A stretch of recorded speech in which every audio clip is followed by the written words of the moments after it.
Kahapon po ay may panayam ang Assistant Ombudsman Miko Clavano at kanyang binabanggit na ang kaso laban kina former Senate President Chis Escudero at former House Speaker Martin Romualdez ay nasa preliminary stage na.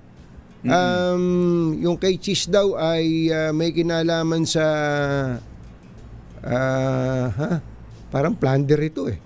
Tapos yung kay Romualdez ay may kinalaman naman sa money laundering, yung may preliminary investigation na. Money laundering yung binanggit. Money di ba may laundering. binanggit nung una na plunder? Well, kaya ko po tinatanong to kasi hindi po ba kung ganito pa lang pala ang status ng kaso, hindi po kaya inuunahan ni Ombudsman Boying Remulla yung kanyang mga tauhan to na magdesisyon according to his earlier pronouncement, kasi sabi niya sa Mayo kakasuhan ng plunder si Chis Escudero saka si Martin Romualdez. Ngayong andito pa lang pala sa preliminary stage yung kaso, yung complaint. Hindi wala pang naipapile sa korte, may panibagong pronouncement, money laundering naman. Money laundering naman. Medyo kampo ako doon. Anong tingin nyo bilang isang human rights advocate po? Nakakalito nga ho eh. Sapagkat nung nakaraang taon, sinabi na bago magpasko, magkakaroon na ng mga plunder cases. Marami nang maipakukulong na sinatawag nilang malalaking isda, big fish. Lumipas ang taong 2025, wala hong nangyari.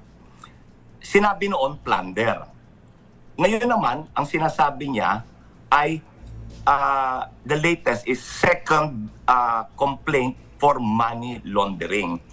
Wala po ako nababasa o nalalaman mula sa mga balita na meron ng first complaint for money laundering. Bakit biglang nagkaroon ng second complaint for money laundering? Ang nabanggit nyo ho, sinabi under preliminary investigation, yung plunder. Hindi ko ho alam, okay, let's assume na meron na po talaga, no? So under preliminary investigation, subalit, yung kanyang mga sa kanyang mga panayam nung last year until this year, sinasabi niya, binansagan na niya si Speaker Romualdez na tsaka si SP, former Senate President Chis Escudero, na mastermind ng plunder. So, meron na siyang deklarasyon na prejudge na niya kung ano yung pananagutan nung dalawa ni Speaker Martin pati nung dating Senate President.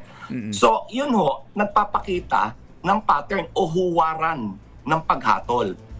Ibig sabihin, may prejudgment na siya. Ngayon, paano nyo aasahan na magbibigay ng walang kinikilingang hustisya kung yung pinuno ng ahensya ay nagdeklara na sila yung mastermind? Whether sinabi niyang plunder or not, even ito, saklaw din ito, yung money laundering. Bakit po?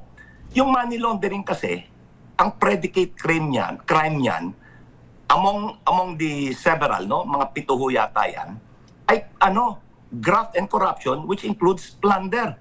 So, ngayon, sinasabi niya, meron ng pangalawa na money laundering case, although wala pa ako nababalitaan tungkol doon sa una na money laundering case, may prejudgment na.